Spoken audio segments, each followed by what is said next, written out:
to get through before we get to that ridiculous story.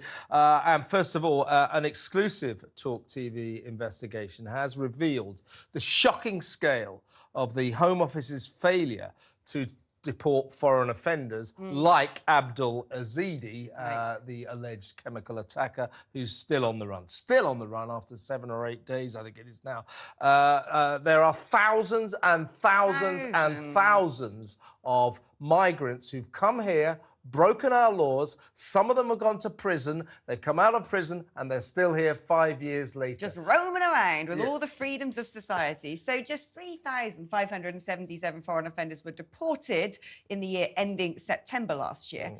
Over 10,000 remain behind bars, but a staggering 11,769 are just hanging out, subject to deportation, but not being deported, just, you know, hanging out, enjoying themselves. And that's a terrible statistic, but even worse, 3,708 foreigners, migrants who came here and broke our laws so seriously, so severely, that they were sentenced to more than a year in prison. That is the cut-off point, by the way. If you get a sentence of more than 12 months, the official government policy is the moment you come out of jail, you are deported. Right. Guess what? 3,708 people who did more than a year in jail are still wandering around Britain 5 years later. Shall we have a look at some of the rap sheet of who some of these go characters for it. might be? So first of all, enter stage left Ernesto Elliott, a Jamaican man, 17 crimes on his rap sheet while living here, but apparently his right to family life meant he was able to dodge deportation,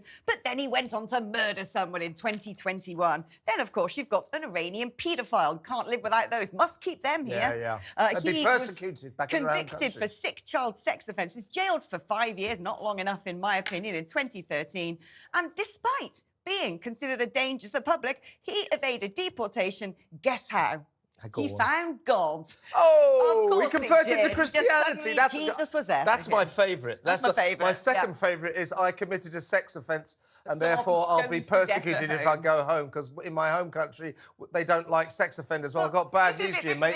We don't like them much here. This is even better. So Abdul Rahman Abu Nasir, he claims to be from Syria. He avoided deportation in 2015 after serving an 18-month sentence for, guess what? A sex attack. They love a bit of that, don't they? Authorities couldn't return him to a country in civil war.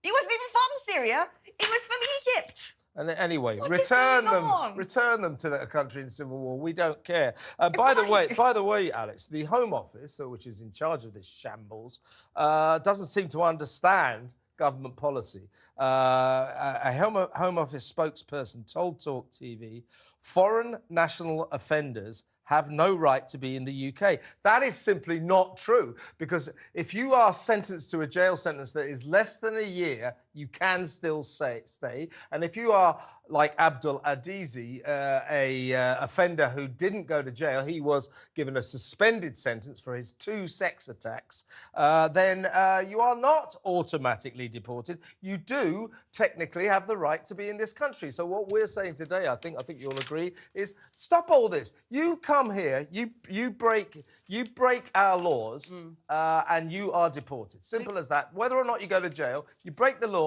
while you're a migrant, while you're waiting for your asylum application to be processed, your asylum is hereby refused. It is absolutely insane, and the Home Office have not got a grip of this at all.